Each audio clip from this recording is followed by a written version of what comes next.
It is very nice to greet you again. In today's video we will talk about the following. Will having a life of your own help you get your ex back? Does having a life of your own really do the opposite of what many people think and actually help you get your ex back? Now, many of you might be wondering why I would ask this question. Okay, so if you ever find yourself in a situation where you stole your ex's interests instead of having your own, you should do the following. Step 1. Determine the changes. What did you do wrong in the relationship? How many interests did you steal? Were you too clingy? Did you not have a life of your own? Write down all the things you did wrong and how you're going to change them in a positive way going forward. Step 2. Do it. This one is pretty simple. Once you've determined the changes you need to make, do everything you can to implement them. Step 3. Don't be too available. You must make the decision not to be too available to him or her. Show him or her that you have your own life now and that he or she will have to work to win you over. Step 4. Play hard to get. Deep down, both men and women are intrigued by people who are hard to get. Oh, and don't sleep with your ex on the first date or anything like that. If you do that, you send the signal that you're easy to get, not the other way around. Step 5. Leave your ex wanting more. I'm going to talk about some of the mistakes I see people make. The first mistake I see people make in relationships is that people are too dependent. Another mistake is that they are too needy or require a lot of attention to survive. Don't get me wrong, a little demanding is okay. Everyone has their own needs. Everyone needs attention in a relationship. I'm talking about an extreme form of excessive demandingness. Excessive demand, clinginess, and neediness are on the blacklist.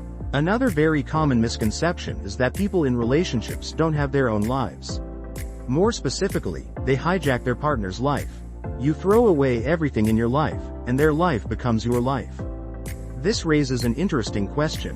Why is this so unattractive? This isn't attractive to me because I fell in love with you for who you were before the relationship began.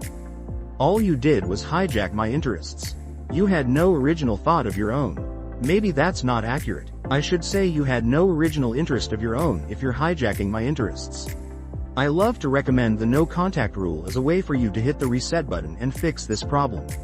It's a way for you to get back to who you were before, or how the guy or girl you're trying to win back fell in love with. I'd like to show you exactly what to do in this situation to get your ex back long-term. The first thing is to determine the changes you need to make. If you were dependent in the relationship, don't be. Figure out exactly how you took control of their life. What changed? What interests do you need to recover from the beginning? What interests you deep down? Focus on yourself. Often, the way to win back your ex's heart is through self-improvement. Once you've determined what changes you need to make them. It's that simple. Will it take a year? Will it take 2 years? Will it take 3 years? Maybe. Even if you don't get your ex back, it's not the end of the world. If you do what I'm explaining here, a long-term method for getting your ex back, you'll get something in return. At the very least, you're improving. When you improve, you attract attractive things to yourself. Let's assume you make these changes. Your ex is attracted to you. In this case, don't be too available. You should make them feel the desire, but you shouldn't be too available. You have to play a little game at the beginning to build attraction and get her attention. Always leave your ex wanting more. I can't emphasize this enough.